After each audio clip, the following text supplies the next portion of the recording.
Assalamualaikum warahmatullahi wabarakatuh. Perkenalkan saya Eka Sukaisi dengan NPM 19111002066 dari Prodi Pendidikan Fisika Fakultas Tarbiyah dan Keguruan, kelompok KKNDR 115, dosen pembimbing lapangan Ibu Florence Intansuri MSI. Video saya kali ini tentang pendidikan yang bertema belajar demi masa depan, arahan untuk masa depan yang lebih baik.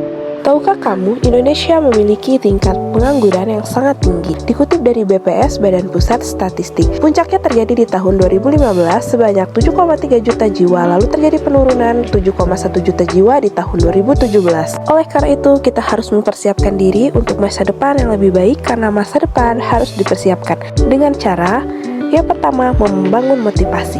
Motivasi diri itu sangat penting. Lalu yang kedua, kenali potensi diri, potensi yang ada di dalam diri kita. Yang ketiga, merencanakan target karir, apa yang akan kita targetkan ke depannya. Yang keempat, mengevaluasi target karir, bagaimana cara menyapainya.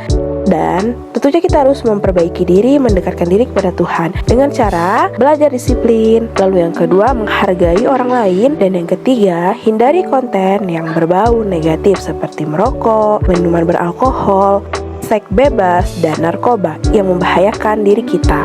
Pentingnya pendidikan bagi masa depan. Pendidikan merupakan pokok bagi setiap manusia. Dengan pendidikan yang baik, seorang dapat memberikan manfaat bagi dirinya sendiri maupun bagi orang lain. Tidak ada suatu negara maju manapun di dunia ini yang tidak menitik beratkan sektor pendidikan dalam membangun negara dan bangsanya. Lalu, apakah pendidikan itu penting? Ya, tentu pendidikan sangat penting sekali, karena pendidikan merupakan sumber kemajuan suatu bangsa. Dengan pendidikan yang baik, kualitas sumber daya manusia suatu bangsa tersebut dapat ditingkatkan. Sumber daya manusia merupakan aset utama dalam membangun suatu bangsa, tidak terkecuali bagi bangsa Indonesia. Ilmu pengetahuan dan zaman teknologi yang semakin berkembang, di zaman era globalisasi dan teknologi yang semakin pesat ini, kita sebagai generasi muda harus mampu mengembangkan ilmu pendidikan agar tidak tertinggal oleh perkembangan zaman. Dan untuk memajukan peradaban bangsa agar bisa berdiri lebih kuat lagi dalam menghadapi perkembangan zaman, sudah seharusnya kita mengedepankan pendidikan. Akibat banyaknya masalah-masalah sosial yang memicu kurangnya pendidikan, maka pemerintah harus ikut berperan serta memperbaiki pendidikan di Indonesia, mulai dari sarana belajar, bantuan beasiswa, dan bantuan tenaga belajar yang ahli, sehingga semua siswa mendapatkan pendidikan yang layak dan